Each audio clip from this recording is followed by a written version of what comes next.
Hi, welcome to How She Made It Summit, where we're interviewing amazing women around the world. And today I have Tracey Lee with me, and I am Tiffany Scott, the founder of You Me She Collective, where we help women connect with their uniqueness and create their in-demand brand.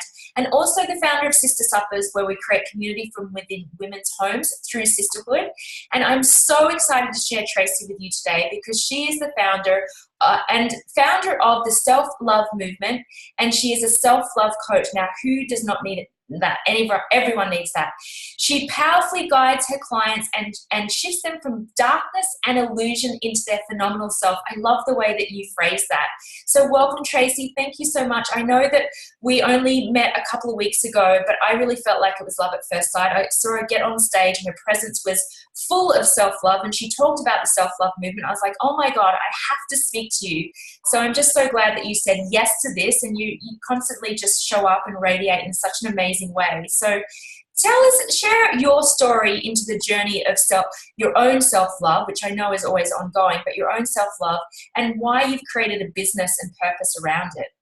Sure, absolutely. And first of all, thank you for having me. It's such an honor. I love to meet new old friends, people that you're new in this lifetime, but there's some knowing there. There's some connection there. That's beautiful. And so I'm just honored to be here and happy to spread whatever message that gets co-created in perfect harmony and synchronization from you and I together today. So thank you. It's an honor. I truly believe that our life purpose comes often from our greatest wound. Yeah. And I grew up not feeling very loved and not feeling very lovable because I didn't feel loved. Mm-hmm. Of course, from a higher spiritual plane, I know I was always safe and always loved. And still from the wounded child place, I couldn't figure out why my mother couldn't love me or act in a loving way towards me, and why my father was so overly, if you will, loving, which also wasn't necessarily love. So there was this real imbalance, which led to some real confusion. If I was going to define my childhood with one word, it would be confusing, because I had such polarization from parents who were married for 67 years, right? So truly my journey to consciousness began around the age of 15, when I decided that I hated the way it felt to be me. I hated my mother, and I didn't want to feel that anymore.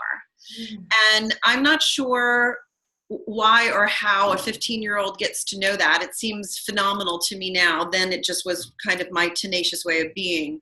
And that's really when I started on I want to feel differently from the inside out. And that led me all the way to where I am today. It wasn't until probably 2008 when a friend of mine said to me, Tracey, when are you going to write a book? And I went, a book? What would I write a book about? And he said, you have all this wisdom. And I said, none of it's mine. It's just stuff I've collected along the way that other people have said, and I've just put it in my toolbox.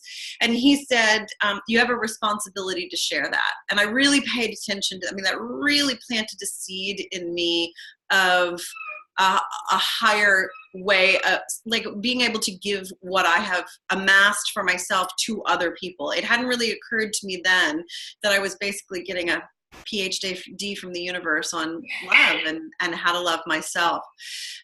So that's, the shortest version of how it came to be. In that way. When people ask me how long have I been doing this, I tell them since about the 5th grade, but nobody really paid me in the 5th grade, and we didn't call it life coaching in the 5th grade. Right. But in the 5th grade, it's really the beginning of when I could start to feel empathically other people's angst, other people's pain, other people's, the Yiddish word surus, your troubles, your worries, right? That was the beginning of me being able to really feel other people, which makes sense developmentally, as adolescents start to notice other people and not just family. That's really when it started for me. And right around the same time, 15 and all that stuff. Yeah, I absolutely agree with you that our wounds support our purpose because we have such a connection to it. And when we rise on the other side of it, we can really help and support people that have similar wounds. And we've all had different experiences, but I think for the most part, most of us are suffering from very similar things. Yes. And self-love definitely being one of them.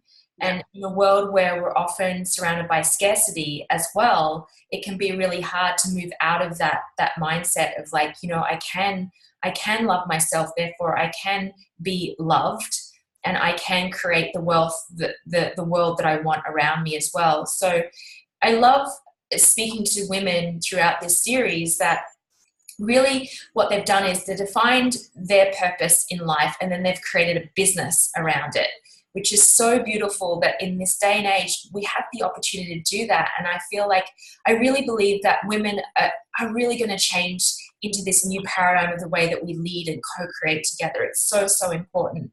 So how in your business journey of like bringing your purpose work into your business, what's been your journey of creating what you would consider true wealth in that? So that's such a great question. In the beginning, it was really about just giving myself permission. And at the very beginning of my journey in really stepping into this as a professional, I was reluctant to call myself a life coach for various and sundry ego making up stories reasons, right?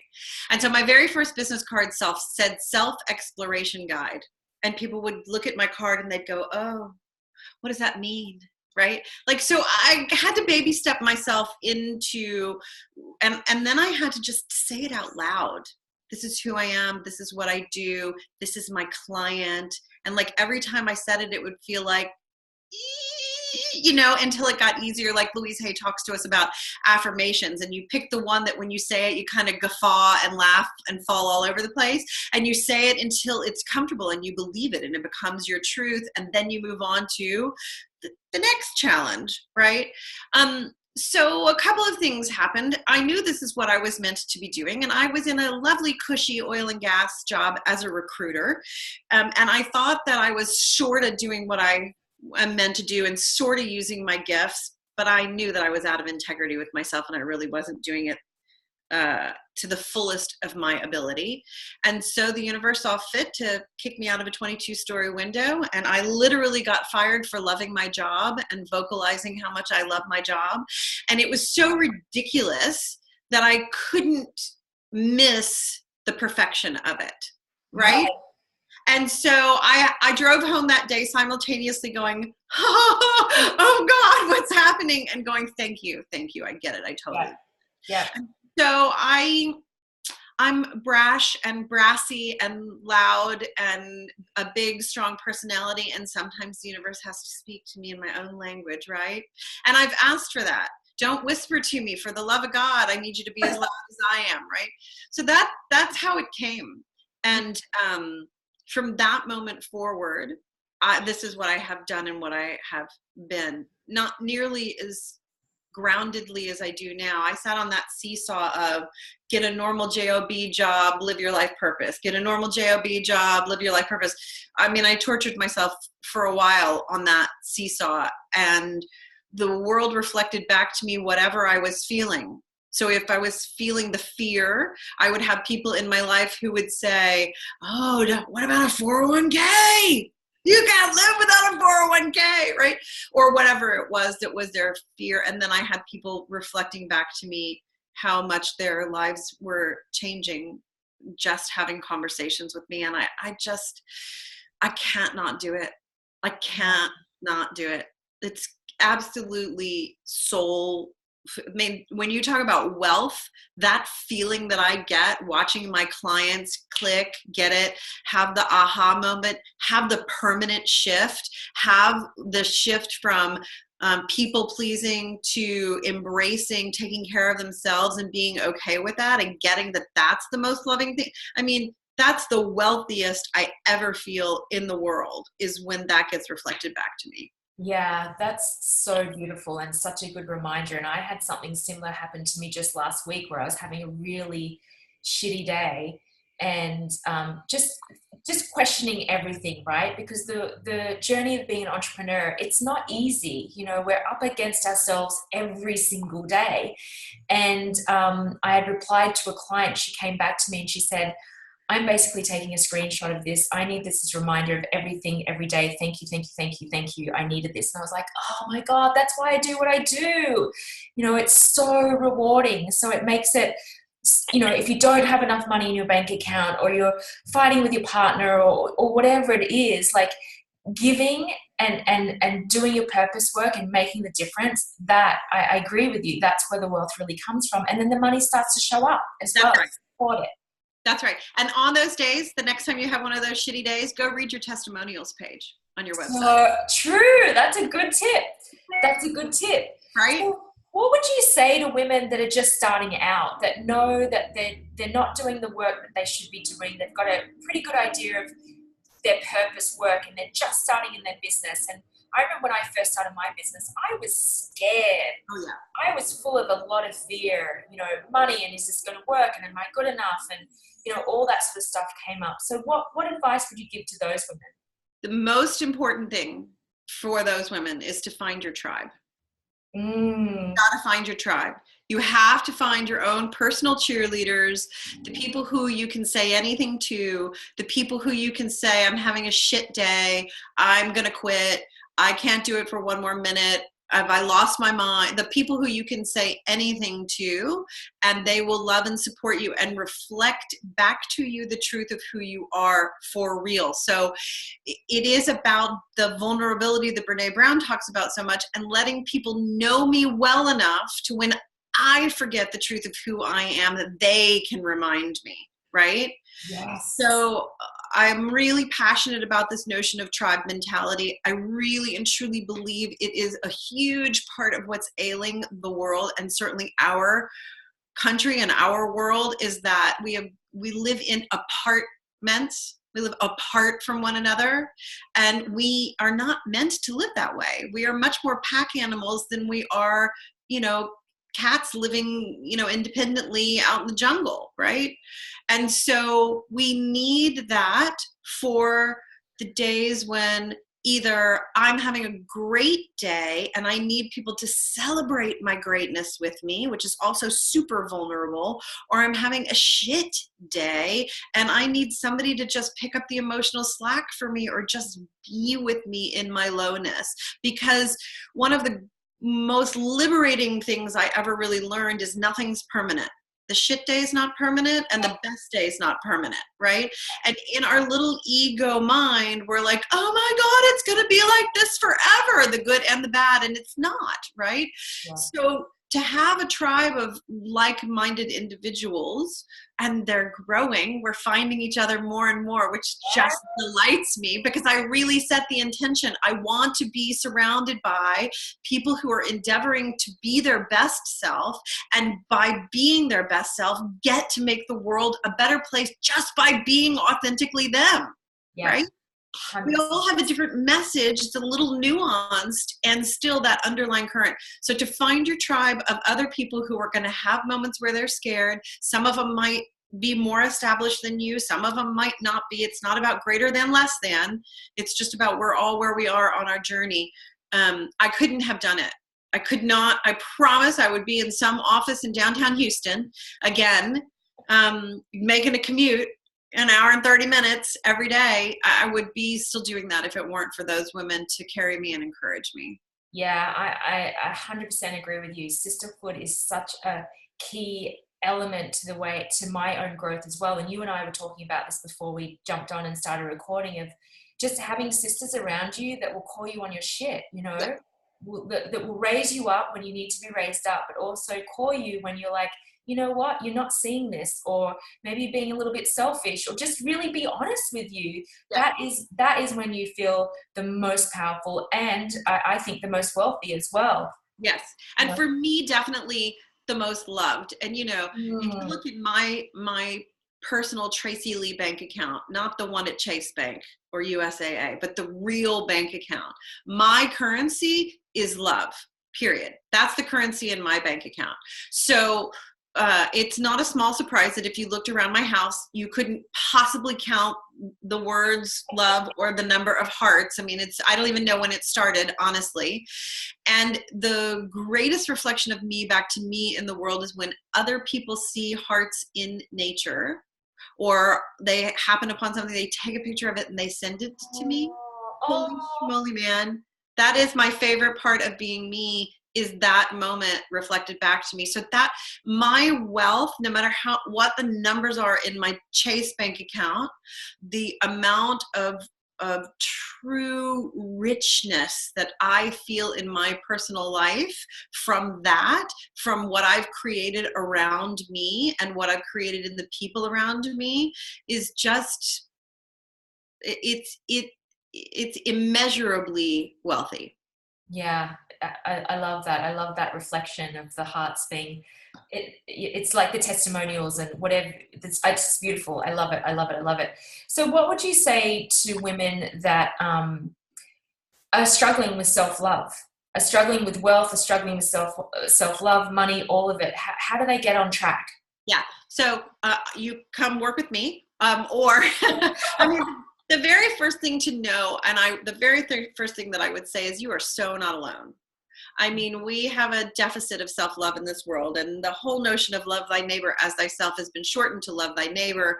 We cannot love thy neighbor as thyself if we're not loving ourselves. I really believe that's why all this horrible stuff is happening in the world, because we are loving our neighbor like ourselves, and our inner dialogue is generally critical, judgmental, really shitty. We would never say out loud to other people what we say in our own head. So to first start to acknowledge your own inner dialogue, and just with no judgment and no criticism, catch yourself when you are being shitty to yourself, right? And just, Alison Crow talks about there, shitty voice in my head, I see you, I'm not leaving you, right? Because the truth is, all of us is lovable, the shadow and the light, the parts of me that are worth celebrating and the parts of me that are just stuck in ego mind or small thinking or whatever. So, you know, my friend Anna King says awareness is 80% of the way home. So if you can recognize and acknowledge, hey, I'm in a deficit of self-love, you're 80% of the way home. So celebrate that, right? And then one of the things that I tell women, especially single women who want to bring men into their lives, is, what do you love being, or partners of any kind, what do you love being in a relationship? What do you love? And if they say, for example, I love fresh flowers, great. Then your assignment is to buy yourself fresh flowers once a week. Make sure you have them all the time. If we're not actively loving ourselves, right, then how can we imagine or expect the world to know or to do it, right? So what ways, big or small, can you actually actively love yourself? Notice when you're tired, rest. Play. Give yourself permission. It starts with noticing yourself and recognizing. We have a lot of paradigms in our world that say that I should be last on the list, right? The only paradigm that exists in our society that doesn't say that is when you get on a plane and they say, put the oxygen mask on you first. That's the only time. That's it. That's the only one, right? And what I would venture to say is that's it. That's always it. I was a single mom for a long, long time. My youngest is 21 now. My oldest is going to be 26. But for the longest time, the best gift I could give them was a happy mom. So I had to make sure I was on the list somewhere, right? And not at the bottom. Yeah. And that's a good reminder for so many mums and women in general. I think we definitely, because we're such nurturers, we put everybody first. But the acknowledgement of just the self-awareness, 80% there, is such a good reminder of like, okay, I see what's happening here. And then you've got the opportunity to really shift that as well. And I think it's a constant daily action of self-awareness and adjustment and readjustment and things like that. It is. It's a rewiring of the neural pathways, which sounds insurmountable and hard and big. And how do we do that? And it's sciencey, but the way we get good at anything is the way we get good at everything. And that's by practicing. Yes. So the messages that we see, someone sent me a picture yesterday of a little hamster with heart-shaped glasses on. And it says, I can't see the haters in the world with my love glasses on. Right. And this is my life. I mean, truly, this is my life. So surround yourself with positive messages. There are plenty of people out there. You can join the self-love movement on Facebook. It's the self-love movement with Tracey Lee. Whatever you need to do to be able to saturate yourself with a more loving message, eventually it will seep into your DNA. Yes, your ego mind will argue with you from time to time. That's okay. Just notice that. And then love yourself in that. Every single thing we do is an opportunity to choose fear or love. This comes from A Course in Miracles, of which I am a teacher. So notice, am I thinking fear thoughts or am I thinking love thoughts, right? And how do I feel when I think love thoughts, and how do I feel when I think fear thoughts? So it's really introspection and a constant noticing of self. And one of the things that I tell my clients is our emotions, our feelings are like the hands on the compass that tell us where to go.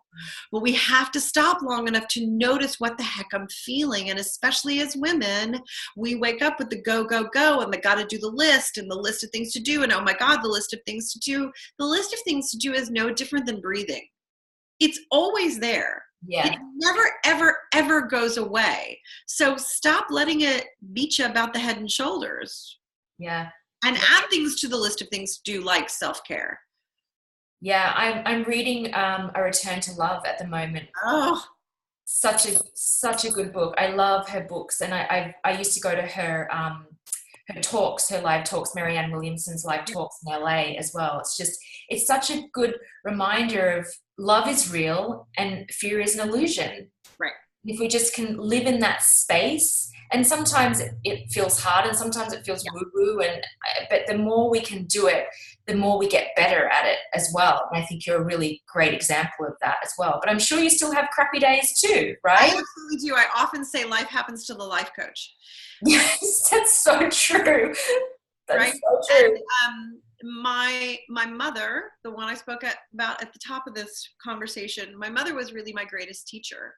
And not the kind of teacher that you were so excited about class. Like, no, she was not that teacher, right? You didn't skip and bring her an apple. And she was indeed my greatest teacher. Absolutely. And she passed away in July of last year.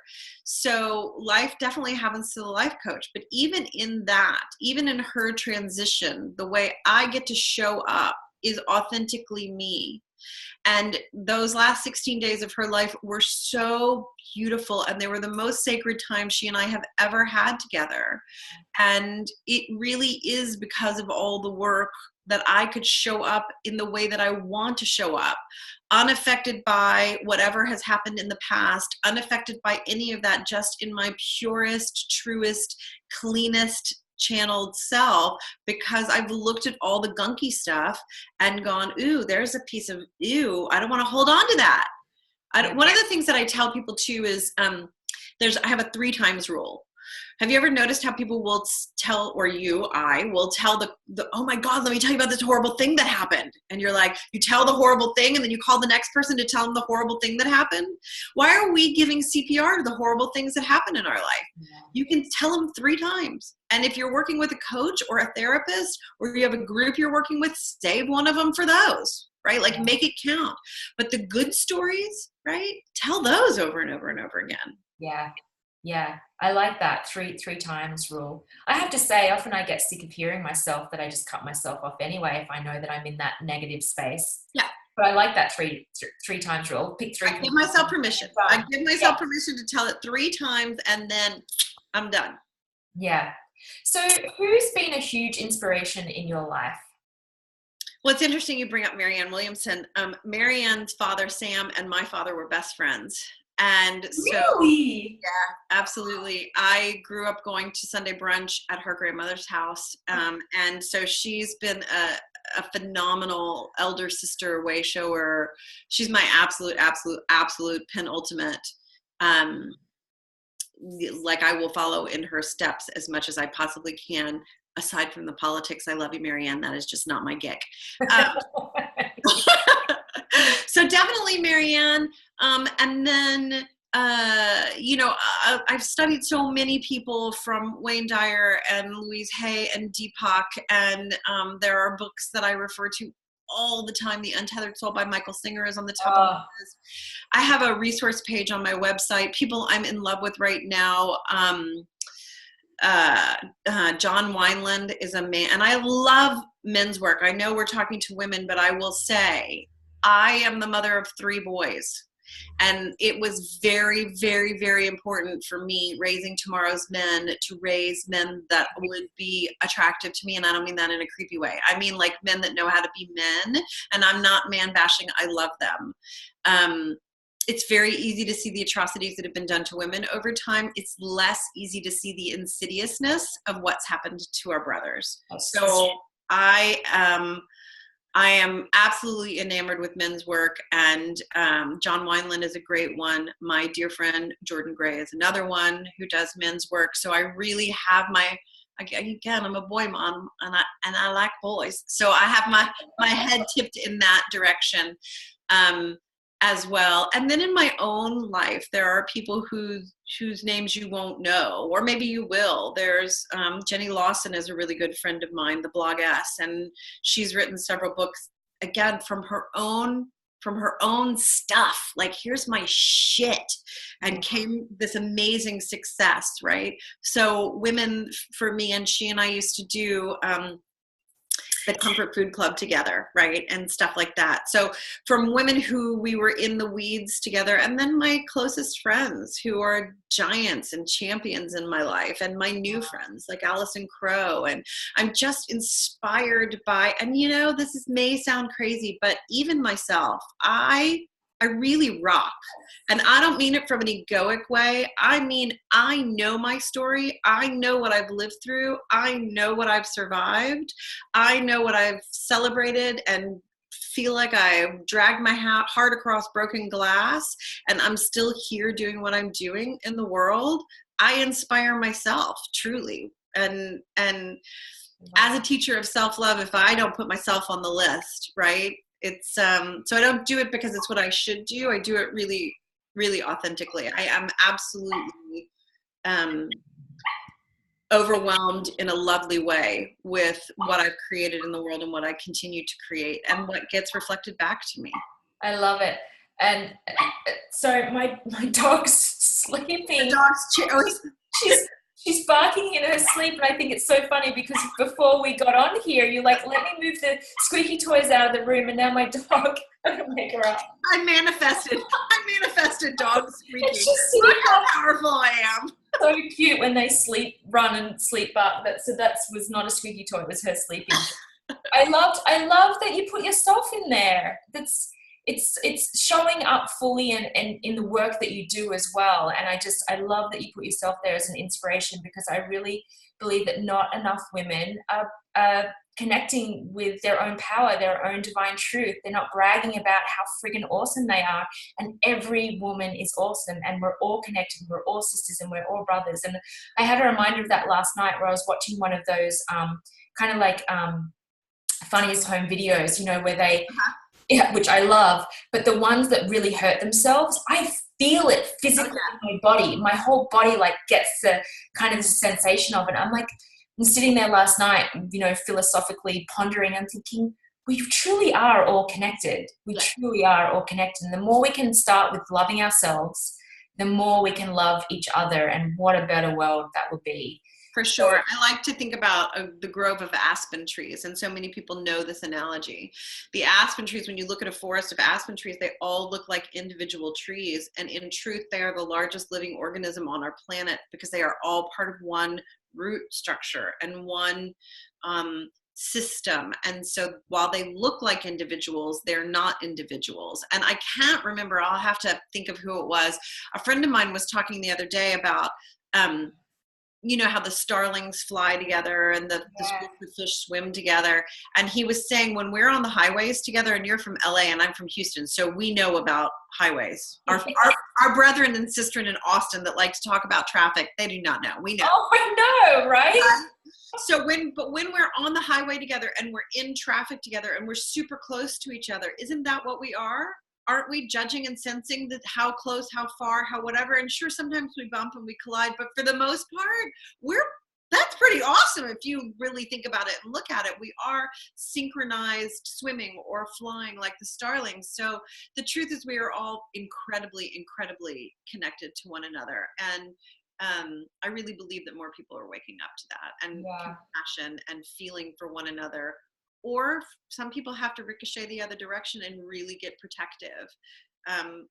But it's still born out of the fact that they can feel other people's pain. Yeah, absolutely. And we're connected to the earth as well. We're connected to those starlings and the fish and all of that as well. Yeah. Thank you so much. Share your free gift with us. Sure. So absolutely. And I think you're going to post like a link. Right? Yes. Yes. So my free gift is something that all of my clients get, which is the daily consciousness sheet. So when you ask me what can people do, this is the beginning of really becoming aware of self. And so it asks a series of questions at the beginning of the day and at the end of the day. My favorite one at the end of the day is, this thought no longer serves me. A more loving thought is. Right? That's beautiful. So it's just an exercise to allow me to connect to what I'm feeling.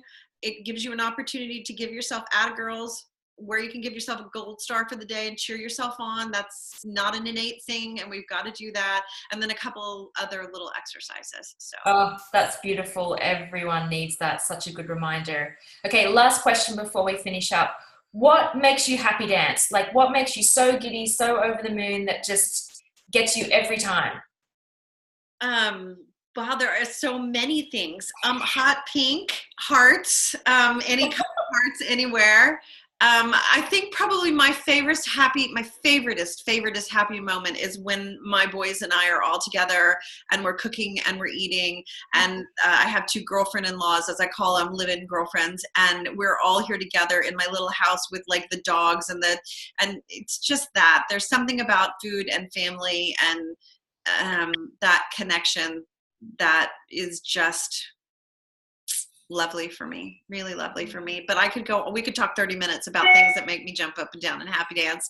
Connection and meeting new friends like you, and really knowing that, almost having the premonition of being able to see into the future of what it may be someday. That's connection.